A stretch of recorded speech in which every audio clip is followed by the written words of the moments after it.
Salut à tous, c'est Stéphane et tu écoutes le podcast Le Switch.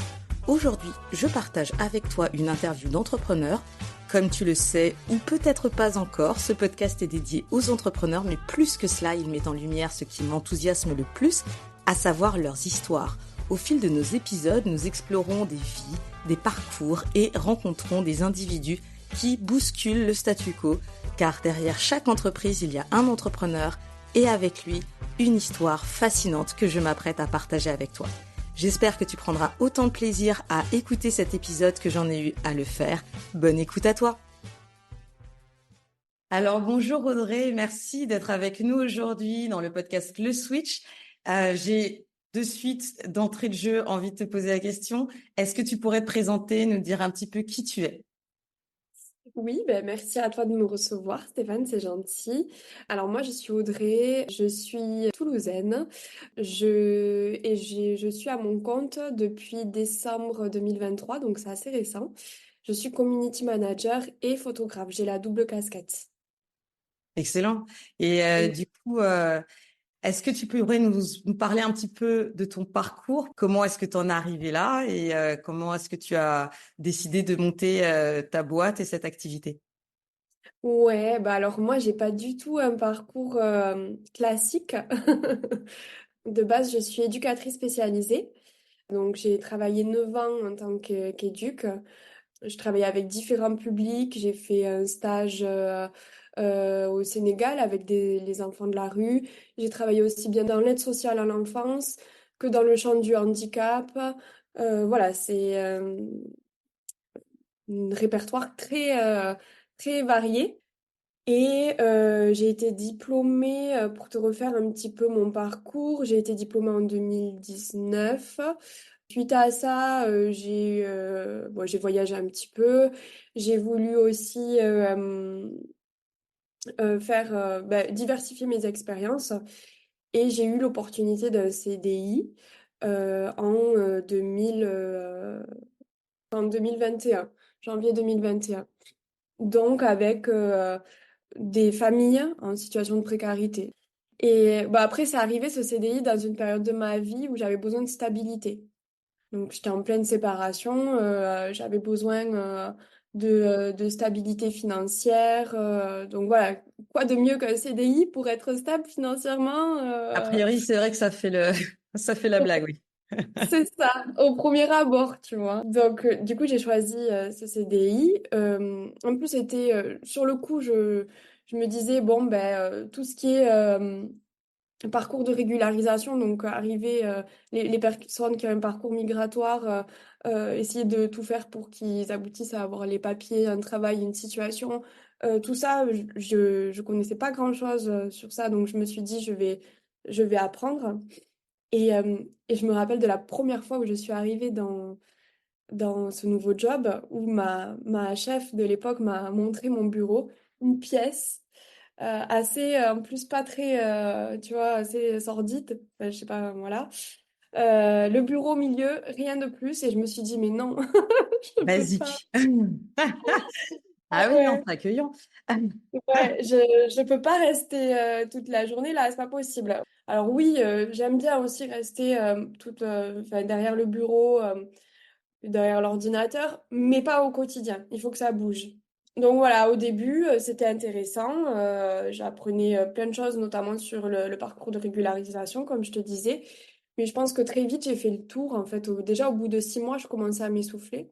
Mais à côté de ça, j'étais stable financièrement. Voilà, je me contentais. Bon, dans le social, on n'a pas des salaires très gros, c'est le cas de le dire. Mais j'habitais à 5 minutes du travail, je pouvais y aller en vélo. J'avais aussi une super équipe où on s'entendait très très bien, soutenante. Enfin voilà, on était très proches, on avait lié des liens même en dehors, des liens au-delà des liens professionnels qu'on peut lier. J'avais une chef super aussi qui me faisait confiance, donc j'avais pas besoin de lui prouver mon travail à chaque fois.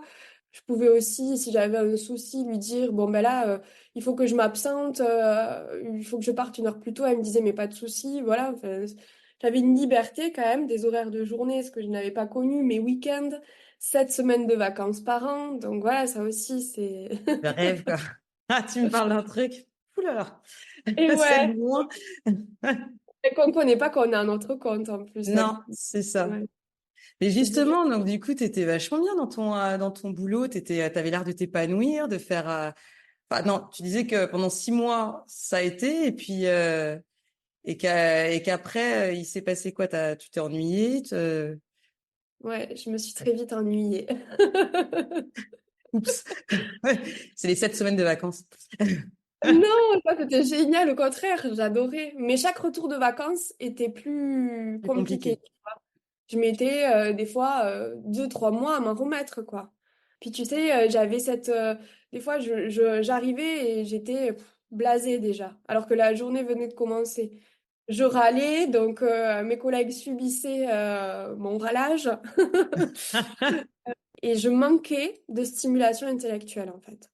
Très vite, j'ai manqué de stimulation intellectuelle. Très vite, en fait, c'est paradoxal parce que dans le domaine où j'étais, c'est censé être un centre d'hébergement d'urgence. Donc, avec le mot urgence, c'est censé bouger régulièrement. Et nous, on est censé surtout orienter et pas faire vraiment d'accompagnement social. Et là, c'était le domaine de l'urgence est bouché. Il n'y a pas de place en fait pour accueillir les personnes dans un autre endroit où elles peuvent être stabilisées. Donc du coup, ben, elles commencent finalement à être stabilisées chez nous. Donc, une fois que tu connais les personnes, que tu les accompagnes au mieux dans les papiers, alors des fois en plus, ben, c'est des situations qui deviennent bloquées où tu peux plus rien faire et tu es obligé Ouais. d'attendre que le temps passe. C'est très vite, en fait, ça devient routinier et les familles en plus commencent à devenir de plus en plus autonomes. Et du coup, voilà, j'avais mes rituels avec mes familles, voilà, ils savaient que tel jour je venais. Et finalement, j'avais plus de petites surprises, tu vois, de challenge, voilà, tout ce côté-là qui, c'était très confortable, mais je manquais vraiment de stimulation intellectuelle. Et j'avais déjà hésité à partir, mais en fait, ce qui me maintenait aussi dans ce travail-là, c'est qu'à côté de ça, j'avais des projets perso où je voulais agrandir ma famille. Enfin, voilà. Et je m'étais dit, bon, ben, avec un petit bébé, ça pourrait être cool aussi de rester, d'habiter à 5 minutes du travail, d'avoir des horaires classiques, d'avoir ce confort-là. Bon, ben, les choses n'arrivent pas forcément quand on le souhaite. Et la stimulation intellectuelle, n'était toujours pas là. T'as fait ça pendant combien de temps déjà? Parce que tu t'es ennuyé au bout de 6 mois, mais si c'est 6 mois sur une année, bon, bah, c'est. Non, non, j'ai continué. Je me suis acharnée. Mais déjà, au bout de 2 ans et demi, ouais, j'ai vu les premiers signes, en fait, où quand le soir, la journée se finit, que mon conjoint rentre et qu'il me dit, t'as passé une bonne journée, et où je lui dis, pff, une journée, et que j'ai rien à lui raconter, et qu'au contraire, je veux passer à autre chose le plus rapidement possible. Bon, déjà, voilà, ça me questionne. Quand je vois que le midi, moi qui suis quelqu'un d'assez sociable, mais en fait, j'ai juste pas envie d'aller manger avec mes collègues et que je préfère rester dans mon bureau à faire autre chose et manger ma gamelle devant l'ordi. Tu vois, ça aussi, ça commence à me questionner ou à rentrer chez moi les midis pour avoir mon petit sas de décompression parce que j'ai juste pas envie d'être au boulot. Ça commence à me questionner, mais je me dis, bon, ben, voilà, ça me paraît anodin, quoi. Ouais, ça, tu dis que ça va passer, quoi. Ouais, c'est ça. Et en fait, l'été 2023, je pars en week-end en Italie en famille. Bon, déjà tout le week-end, je commence à appréhender le lundi matin. Je suis pas bien. La journée du dimanche, catastrophe horrible. Juste à appréhender ma reprise du lundi. Donc du coup, ouais, je rentre la boule au ventre. Et le lundi arrive. Et en fait, au moment de me préparer, première crise d'angoisse. Ben, ça s'est traduit par une grosse crise de panique, donc avec beaucoup de tremblements. J'arrivais même pas à me maquiller, tu vois, à me mettre le mascara, je faisais que trembler. Puis crise de larmes, donc de là, J'appelle mon conjoint, il me dit bah, tu n'y vas pas. J'avais un rendez-vous chez une famille donc que j'annule. Finalement, j'en avais un deuxième qui est une famille qui habite juste à côté de chez moi un peu plus tard dans la matinée donc j'arrive à y aller. Et l'après-midi, j'avais une réunion au bureau. Donc, je rentre le midi manger chez moi. Donc, ça me fait mon petit sas de décompression. Je téléphone à mon conjoint et je lui dis, écoute, je vais aller à ma réunion. Je vois comment ça se passe. Et si ça va pas, ben, demain, j'y retourne pas. Parce que lui, il me dit, surtout, tu n'y vas pas. Ouais. Tu ne te rends pas malade pour aller au travail.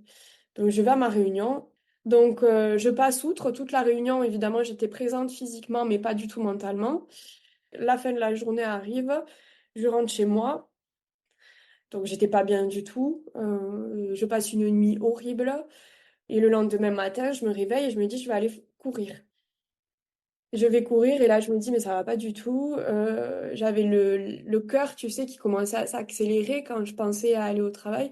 Je me dis non, je peux pas y aller. Donc voilà, je vais chez le médecin. Le médecin me dit ben, vous prenez 3 jours, je vous mets 3 jours d'arrêt. Je n'ai jamais été en arrêt maladie de ma vie. Ah C'était la la vache. première Ouais. fois. Donc déjà, Ouais, c'est un vrai indicateur, quoi. ouais, ouais. Moi, même avec une grippe, des fois, je vais travailler, hein, tu vois, Ouais. c'est... Donc, premier arrêt de travail, je pars à vacances et pendant mes vacances, je me dis, tu peux plus continuer là-dedans, c'est plus possible. Et en fait, j'avais déjà, parallèlement à ça, moi, je suis une grande passionnée, je faisais de la photo depuis longtemps et je me dis que j'aimerais bien professionnaliser tout ça. Et pourquoi pas envisager de faire autre chose, quoi.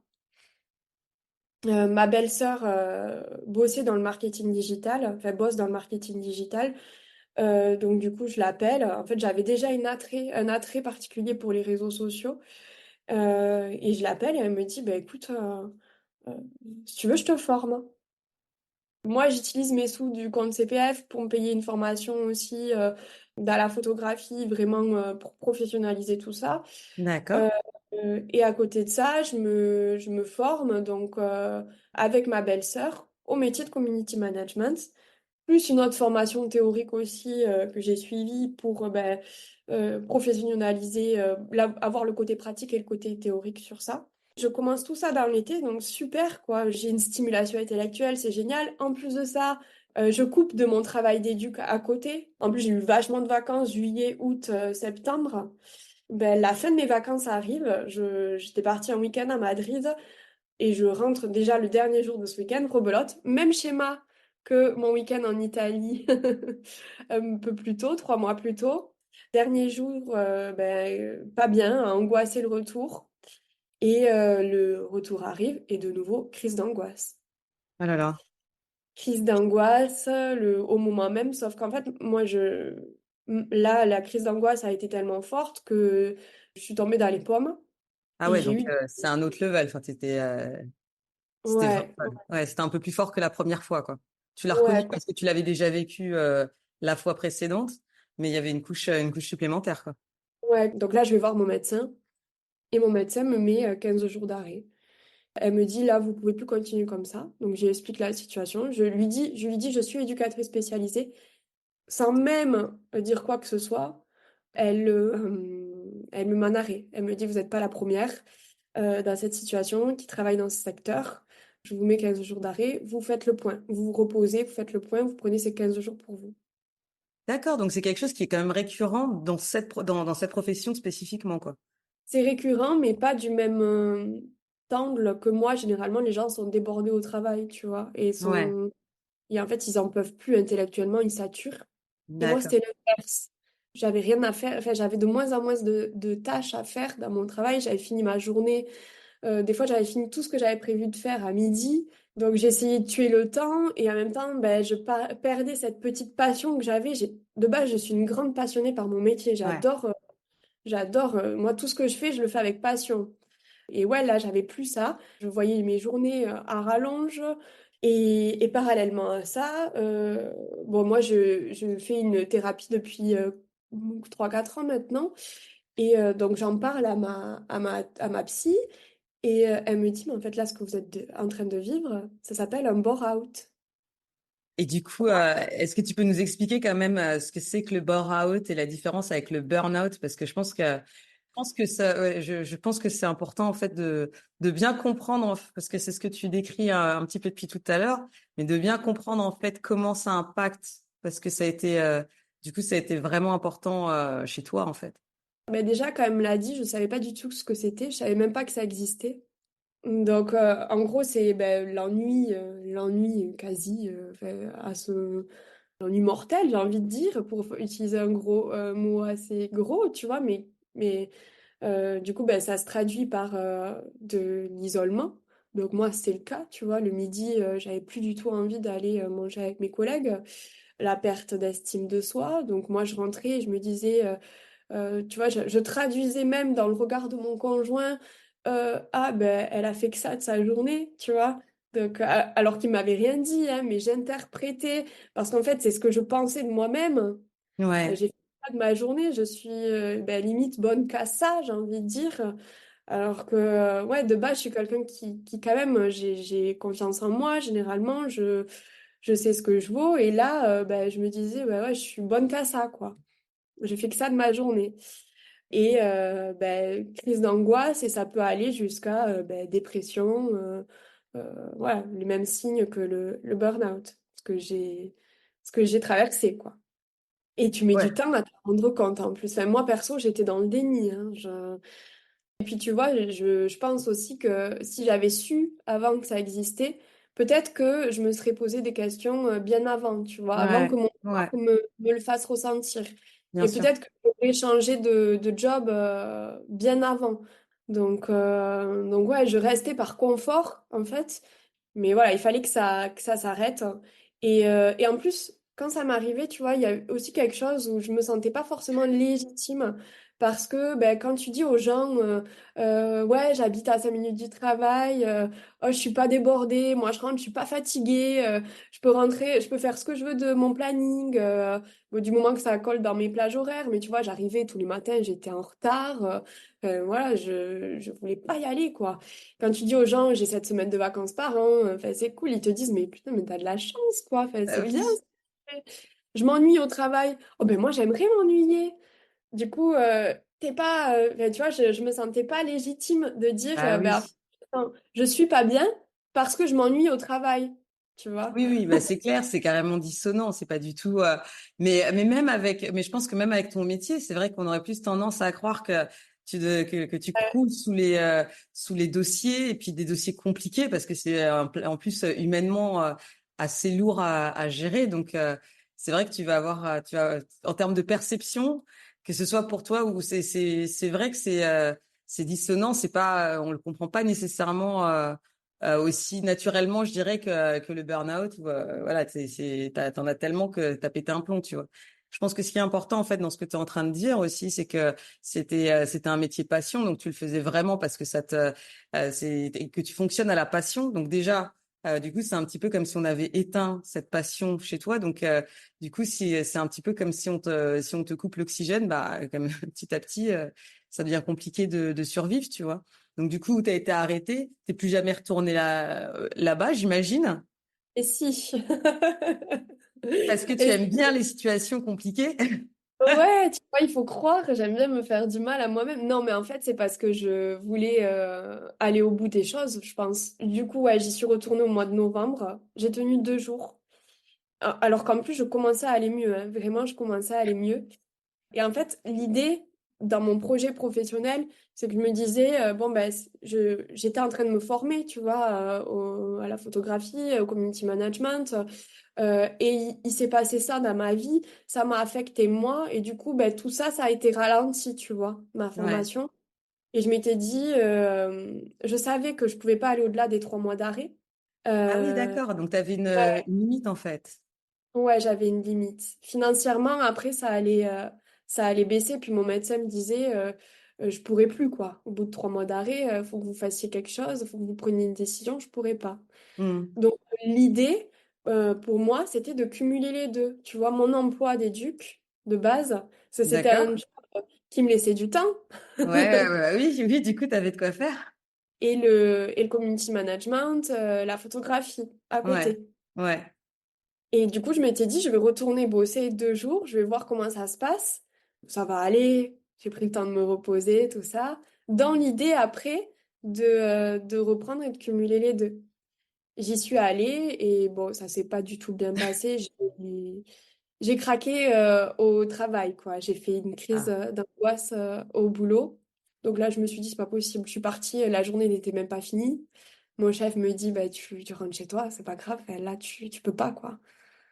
Et là, de nouveau, bah, période. En fait, je pense que pour le bore-out, en fait, tu penses des fois que ça va beaucoup mieux, mais c'est cyclique.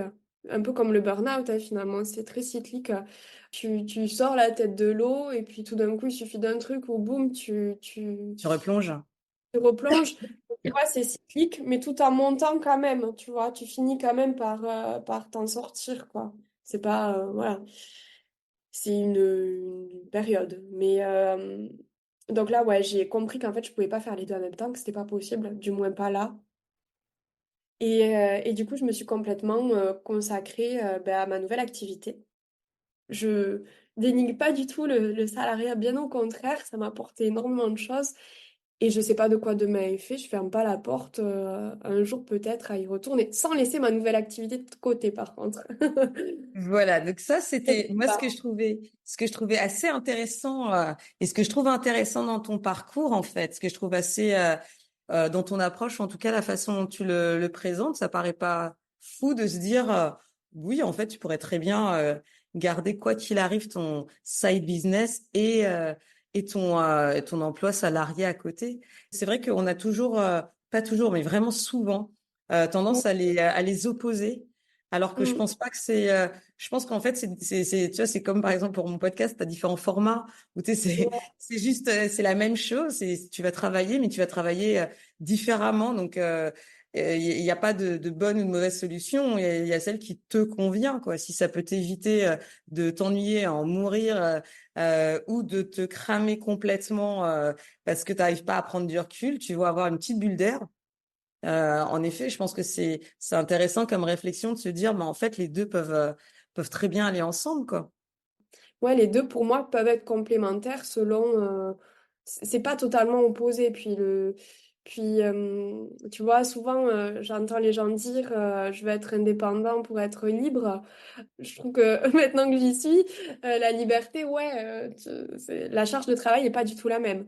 Quand tu pars à vacances, ton esprit est toujours. Alors que quand tu es dans le salariat, tu pars à vacances, tu coupes, hein. Moi, mes familles, j'y pensais plus du tout, mais vraiment plus du tout.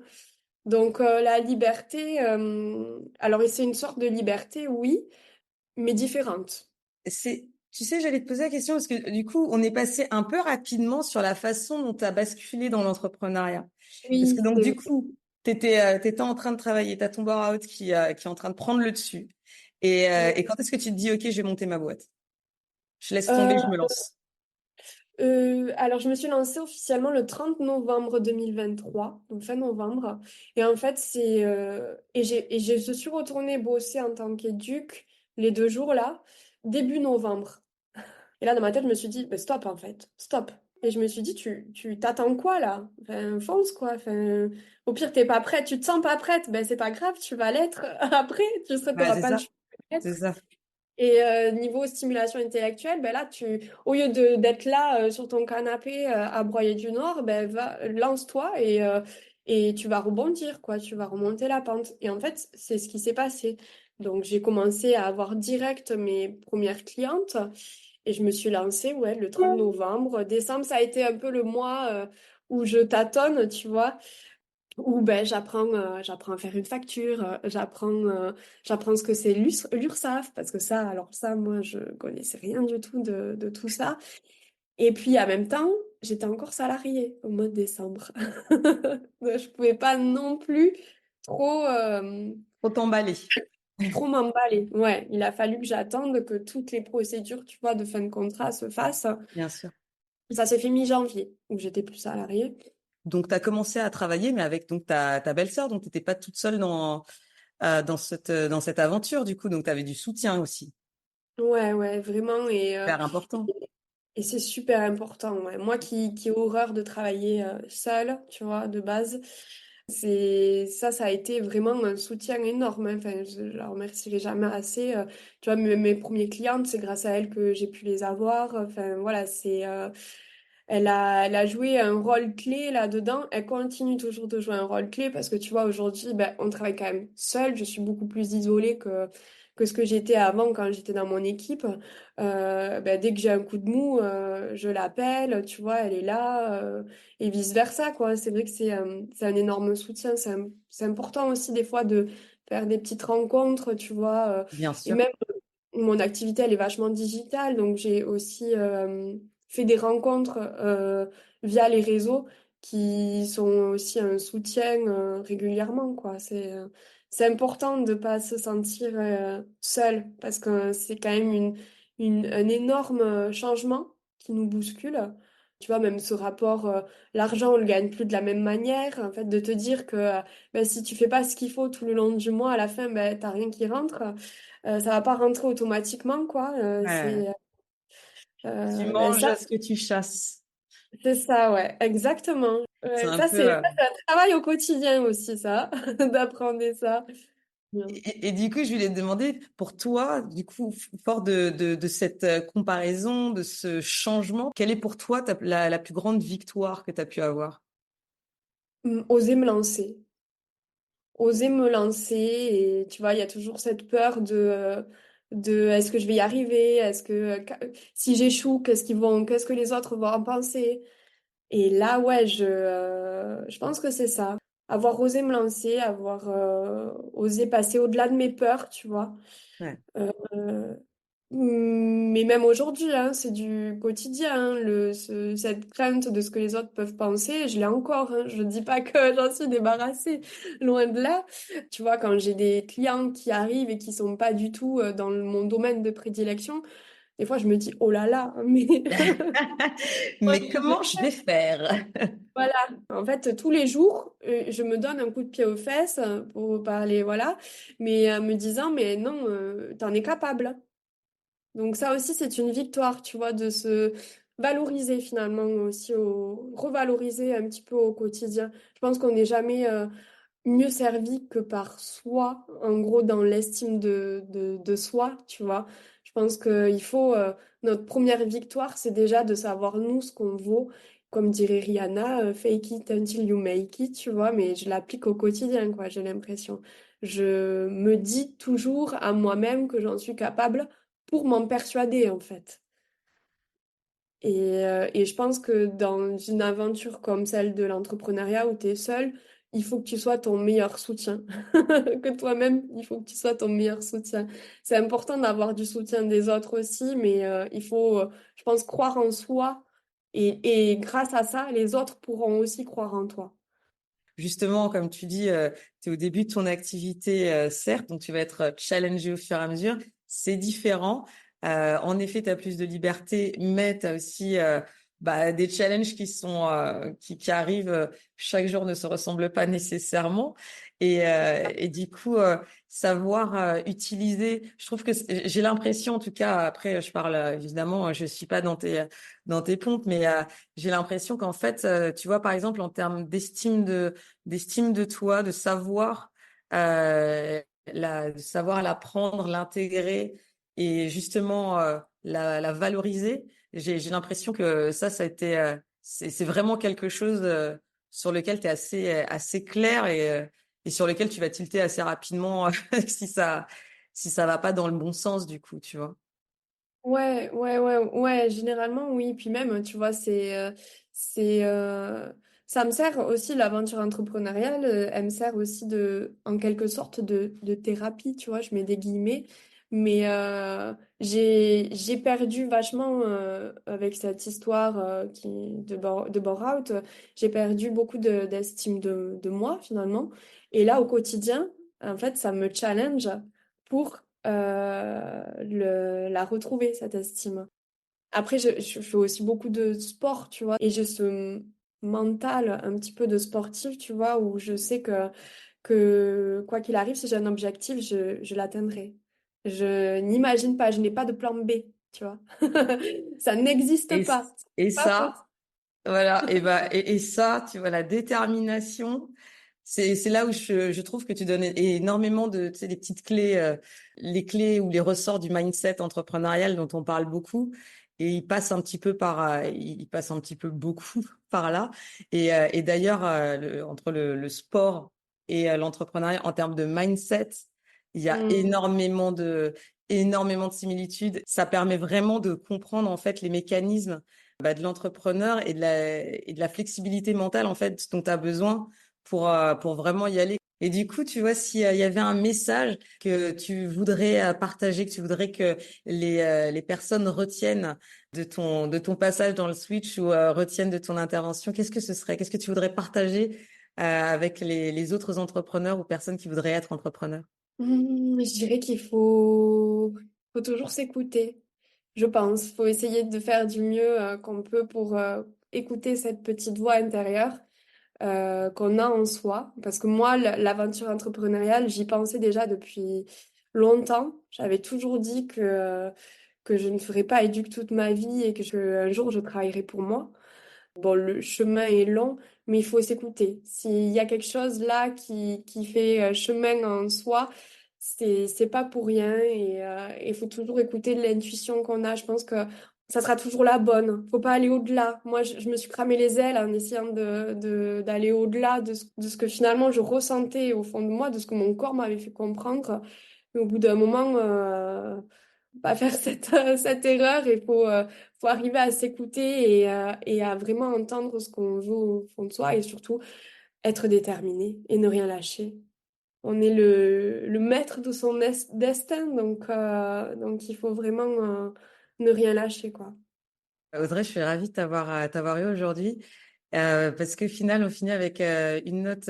C'est quand je t'écoute parler et que je t'écoute partager, et je trouve que c'est très doux la façon dont tu le dis et tu dis des trucs super super puissants. Genre, on est le maître de son destin. Tu poses quand même deux, trois beaux gros concepts, mais tout ça avec une fluidité et une douceur. Après, comme je disais, je suis un peu, je suis assez bon public. J'adore écouter les parcours de chacun. Et je te remercie d'avoir partagé ton histoire aujourd'hui avec nous. Et Je- j'espère que ça pourra aider d'autres personnes qui pourraient faire face soit aux mêmes problématiques, soit qui auraient besoin d'entendre cette histoire pour savoir que on s'en relève et qu'après on fait des belles choses aussi. Donc merci beaucoup Audrey d'avoir été avec nous Merci à aujourd'hui. toi. Merci à toi de m'avoir accueilli. Chers auditeurs, nous arrivons donc à la fin de cet épisode. N'oublions jamais qu'au cœur de chaque entreprise, il y a un entrepreneur et avec lui une histoire unique à raconter. Merci d'avoir suivi cet épisode du podcast Le Switch, c'était Stéphane. Reste à l'écoute pour de nouvelles histoires passionnantes d'entrepreneurs et d'entrepreneuses qui écrivent leur propre destin. Si tu as aimé cet épisode, n'hésite pas à me le faire savoir en y mettant 5 étoiles sur ta plateforme ou en me laissant un commentaire sur mon compte Instagram Stéphane_le Switch. Je répète, Stéphane_le Switch. À dans un mois pour un nouvel épisode.